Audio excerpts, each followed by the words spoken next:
Hello, नमस्ते। Bhagavad Gita series में आपका बहुत-बहुत स्वागत है। तो जैसा कि हमने लास्ट वीडियो में जाना था कि भगवान श्री कृष्ण अर्जुन को कर्म करने के लिए प्रेरित करते हैं और कैसे वो अर्जुन को बोलते हैं कि वो भगवान को अपना कर्म फल समर्पित करते हुए कर्म करें।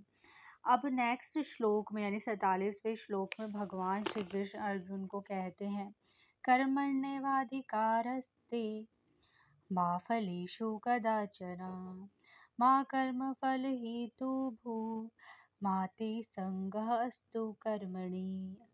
तो भगवान श्री कृष्ण अर्जुन को कहते हैं कि तुम केवल और केवल अपने कर्तव्य करने का अधिकार रखते हो। आप अपने कर्म का करने का अधिकार रखते हो। अगर तुम अपने कर्म के फल यानी उसके जो आउटकम के ऊपर आपका अधिकार नहीं है। हम यूजुअली अपनी लाइफ में जो भी काम करते हैं, जो भी इवन अपनी रिस्पॉन्सिबिलिटी कर रहे हैं, अपना प्रोफ़ेशन निभा रहे हैं, हम हमेशा ये सोचते हैं कि जैसा हम डिज़ायर्ड आउटकम हमारे हिसाब से ही हो। जो हमने आउटकम सोचा कि इसका फल यही होना चाहिए, वही हो। लेकिन भगवान श्री कृष्ण अर्जुन से ये बता रहे हैं साफ-साफ कि कर्तव्य करने के तो हम अधिकारी हैं, लेकिन कर्म के फलों के हम अधिकारी नहीं हैं, ठीक है?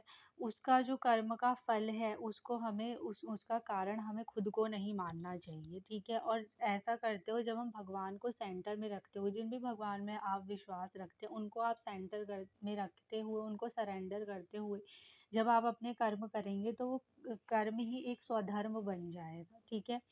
और भगवान यहाँ पर 3 टाइप के कर्मों के बारे में बता रहे हैं। एक होता है कर्म, विकर्म तथा अकर्म। कर्म होता है जो हमें कर्तव्य दिया गया है, जिसको हम निभाते हैं, वो दैट इज़ कर्म, ठीक है? विकर्म होता है कोई सिनफुल एक्टिविटी करना, कोई इल्लीगल चीज़ें करना। अकर्म होता है कि हम कर्म ही नहीं कर रहे। तो भगवान श्री कृष्ण अर्जुन को जब अर्जुन ये सोच रहे थे कि मैं युद्ध नहीं लड़ूँगा, तो भगवान ने अर्जुन को साफ कहा कि तुम्हें अपने आप को है ना? ऐसा नहीं है कि तुम बिल्कुल ही निष्क्रिय हो जाओगे, तुम्हें कोई काम ही नहीं करना, तुम अकर्म को नहीं चुन सकते कि तुम कर्म ही ना करो, तुम्हें स्वधर्म यानी कर्मा को चुनना है और अपने कर्म को भी इस तरीके से करना है कि उसका आउटकम के जो कंट्रोलर हो वो तुम नहीं हो, उसके कंट्रोलर स्वयं श्री कृष्ण है यानी भगवान है, लॉर्ड ऑफ द यूनिवर्स है।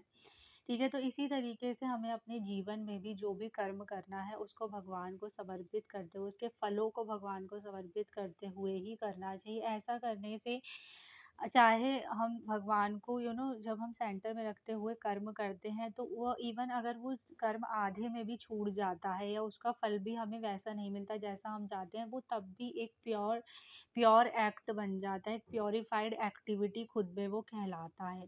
ठीक है? तो thank you so much for watching this video.